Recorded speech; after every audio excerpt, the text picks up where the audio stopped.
it's Melissa at the Free Library Virtual Summer Reading Program. We've been looking at American Tall Tales by Mary Pope Osborne, published by Knopf Books.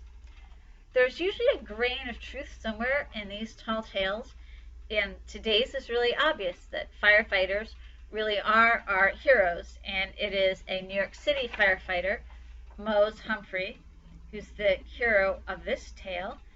Might have been based on a real firefighter, and there was a play about him on Broadway in 1848, and the stories have grown since then. Since New York City was a rough place in 1848, he also got in a little bit of trouble. So this is the story of Mose Humphrey, the firefighter. Afternoon, Mac. Mose Humphreys tipped his stovepipe hat, revealing his flaming red hair.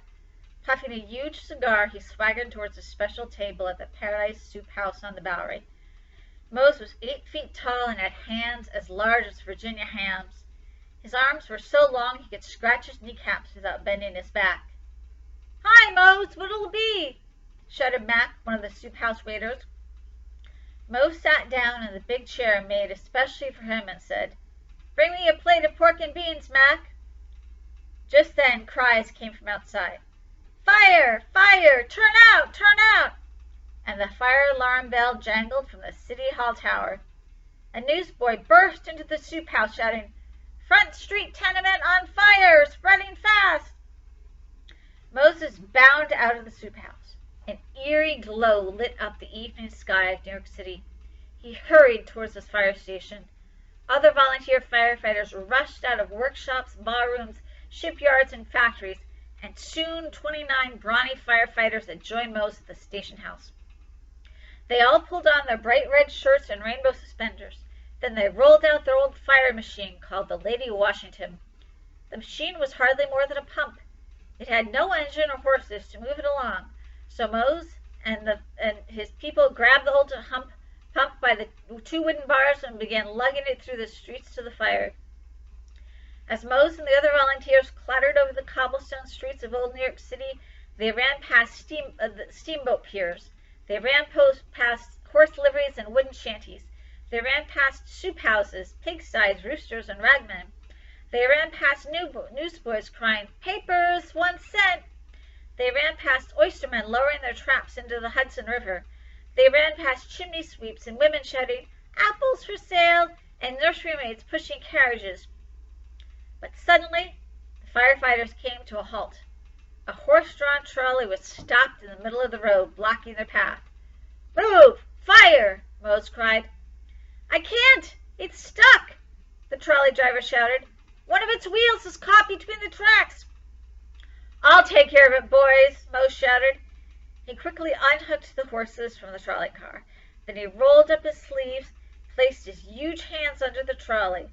Grunting and groaning, Mose lifted the crowded car slowly into the air until he held it with just one long arm over his head, like a waiter carrying a tray. As the trolley passengers screamed, Mose staggered across the street, then slowly set the trolley car down.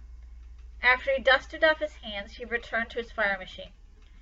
Once again, the group of volunteers took off, racing through the streets of old New York towards the black clouds of smoke billowing into the sky. Hundreds had gathered on Front Street to watch the burning tenement building.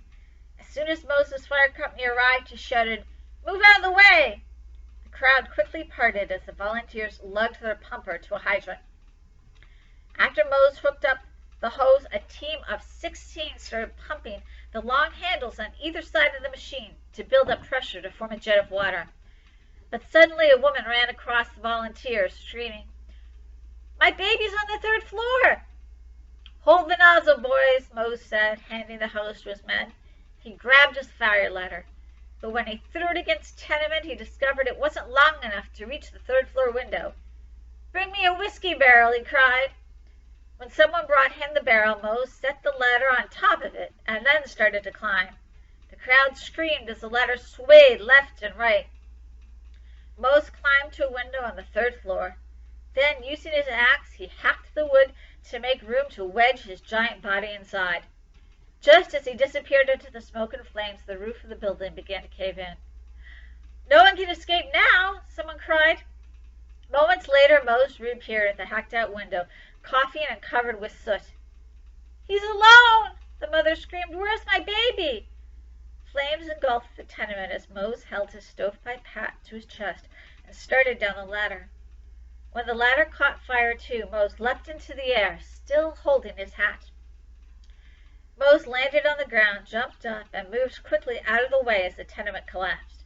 The crowd rushed towards him, but Mose pushed them back and shouted, "Where's the baby's mother?" When the sobbing woman stumbled over, Mose reached into his big hat and pulled out a tiny, crying infant. "Oh, thank you," the woman cried as she hugged her child. "Just doing my duty, ma'am," Mose said. Volunteers returned Lady Washington to the fire station, and when it was safely put away, Mose resumed his seat across the street at the Paradise Soup House. "Don't forget about that plate of pork and beans, Mac," he said. "Make it a large piece of pork and don't stop to count the beans." Mose Humphrey was famous all over New York City. Boys and girls would follow him everywhere. He could cross the Hudson River in 2 breaststrokes. With 6, he could swim all the way around the island of Manhattan. Mose's laughter caused the tenement building to sway as if in a storm, and when he got angry, his shouting sounded like a trolley car rumbling over the rails. His old neighborhood gang, the Bowery Boys, got into a scrape with their rivals, the Dead Rabbits. Mose immediately came to the rescue. Once, when the Dead Rabbits wrecked the Bowery Boys' headquarters, Mose ran after the vandals, hurling huge paving blocks from the sidewalk. He even hurled lampposts before his anger cooled. But most of all, Mose was known as the city's most valiant volunteer firefighter. He and his volunteers lugged Lady Washington to fires all over the city, in shanties, mansions, theaters, horse stables, soup houses, and butcher shops. He walked through flames as if he was made of bricks, rescuing bankers, bakers, shoemakers, dressmakers, parlor maids, politicians, gamblers, actors, and tiny little babies.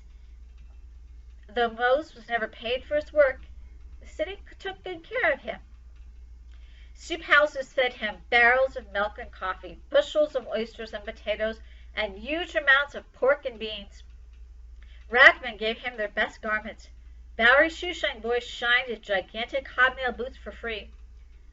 But one day, quite suddenly, Mose Humphrey discovered that the city didn't need him quite as much as it once did. He was playing cards and smoking a cigar at the station house when the city fire alarm bell went off. "Fire! Fire! Turn out! Turn out!" "It's at the docks, boys," Mose shouted to his men. He could tell the location of the fire by the number of bell strokes. Mose and the other volunteers pulled on their suspenders and bright red shirts. Then they grabbed Lady Washington's wooden bars and started hauling the pumper through the streets. When they arrived at the docks at the end of Houston Street, they found a huge crowd cheering and screaming. Above the crowd, a great arc of water was cascading down onto a burning warehouse. "Get out of our way!" Mose shouted, as his volunteers tried to push through the crowd to a fire hydrant. But the horse people didn't pay much attention to Mose and his volunteers. They were too busy cheering the shiny new fire-drawn steam engine that was rapidly putting out the fire. "Look at that!" a newsboy shouted. "Only takes 6 to work it." As Mose peered over the heads of the crowd, he saw that indeed the boy was right. One firefighter was stoking the steamer's shiny brass chamber with coal, one was tending to its elegant black horses, and the other 4 were aiming its mighty hose at the roaring flames. "Out of my way!" Mose shouted. "Don't worry, Mose, she's under control," an apple seller called him cheerfully. "Your pumper's no match for that machine." Mose was so angry he began pacing back and forth, huffing and puffing. As he paced, he listened to the newsboys and fruit sellers. "Mayor says they'll be all over the city soon." "Yep. Hiring professional trained firemen to run those fancy machines. Say goodbye to the old pumpers." "Yeah, the volunteers, too. Hey, look! The steamers put out the fire." Things are changing in this city. As Mose listened to the newsboys, he started pounding his giant fist into the palm of his hand. He began rocking back and forth with rage. Then suddenly he grabbed the wooden handles of Lady Washington and began pushing her towards the river. "Chief, what are you doing?" one of his people called out. "Wait!" shouted the others. "Wait!" But there was no stopping Mose as he picked up speed and started running towards the end of the dock. He gave one last push, sending the old pumper over the edge of the dock. The crowd heard a huge splash as Lady Washington crashed into the Hudson River. Everyone was silent as Mose slowly turned around. He stared at his fellow volunteers with dazed eyes and then staggered away alone. Mose disappeared from his old haunts after that. Nobody knew for sure what had happened to him. For years, folks speculated about his whereabouts. In soup houses, on steamboat piers, and stale barrooms, they asked, "Heard anything about Mose?" Some folks answered, "Oh, didn't you hear? He went west and made a fortune in the California gold rush." "Oh, didn't you hear? He's driving a mule team across the Dakota Territory. He's leading a wagon train across the country. He's part of the Pony Express. He's working for President Lincoln." But one evening, one of the old fire volunteers, playing checkers on a worn bench near the old station house in the Bowery, had this to say: "If you want to know the truth about Mose, pay attention to me. He's among us still. I see him hanging around lampposts on cold winter nights. I see him sleeping in burned-out old tenements. I see him walking along the foggy wharves. You could say Mose is the spirit of old New York. And when all them shiny new machines decide to break down, and when the city fire alarm bell starts to ring out again, watch out, because by then, you know, that firefighter will be at least 20 feet tall."